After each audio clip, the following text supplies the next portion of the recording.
भैया चाहे जो कुछ भी हो ना कि लेकिन झारखंड में अभी के समय में जो सिचुएशन चल रही है वो पहले से कुछ हद तक बढ़िया है, क्योंकि पहले का समय ऐसा होता था ना कि झारखंड में एक बार जब चुनाव होता था तो 5 साल के लिए कोई मुख्यमंत्री बनता था और उस 5 साल में 5 बार राष्ट्रपति शासन लग जाता था और ऐसा अक्सर देखने को मिलता था। लेकिन इस बार भले ही उलटफेर हुआ, जैसे को आप देख रहे हैं, लेकिन राष्ट्रपति शासन नहीं लगा।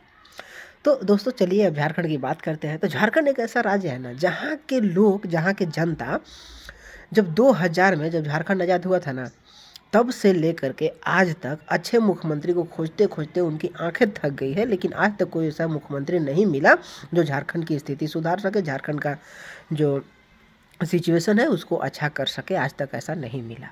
खैर चलिए, जो भी होगा अब तो आगे आने वाला समय बताएगा कि किस प्रकार से ऐसे झारखंडियों के किस्मत में झारखंड के लिए अच्छा मुख्यमंत्री लिखा हुआ है या नहीं लिखा हुआ है, ये तो समय ही बताएगा।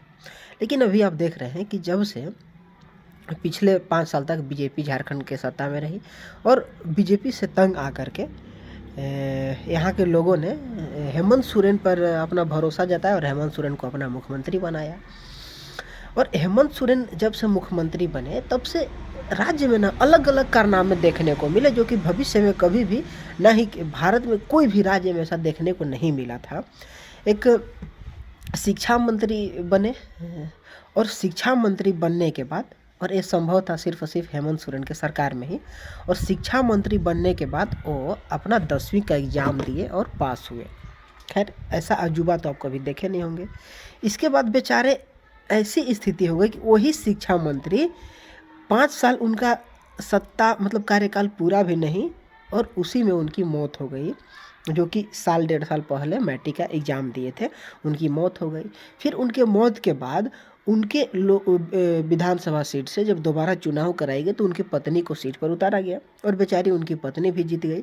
फिर उसकी पत्नी को शिक्षा मंत्री के पद पर बैठा दिया गया और जब शिक्षा मंत्री को जब शपथ पढ़ने की बारी आई तो बेचारी देख देख करके हिंदी भी नहीं पढ़ने आ रही थी और बेचारी को शिक्षा मंत्री बना दिया गया। लेकिन फिर देखा गया कि ऐसे ऐसे घटना घटने के बाद खुद मुख्यमंत्री साहब कुछ कुछ घोटाले को लेकर के कुछ ऐसा चलते रहा कि उन पर ईडी का कार्रवाई होने लगा। ईडी के डर से वो चड्डी पर ही, चप्पल पर ही, गमछे तौलिया पहन करके लपेट करके यहाँ से वहाँ भागते दिखे गए और अंततः मुख्यमंत्री साहब का इस्तीफा राज्यपाल के सामने सौंप दिया गया। और सौंपने के बाद ये आशा जताई जा रही थी कि फिर से राष्ट्रपति शासन लागू होगा, लेकिन राष्ट्रपति शासन लागू नहीं हुआ।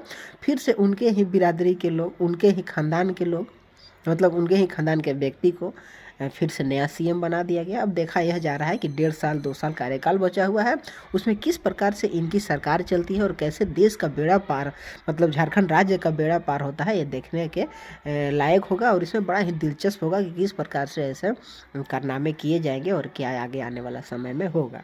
तो ठीक है दोस्तों, चलते हैं। आज के लिए इतना ही। थोड़ा चैनल को सब्सक्राइब कर लीजिए, वीडियो को शेयर कर दीजिए। जय हिंद, जय भारत।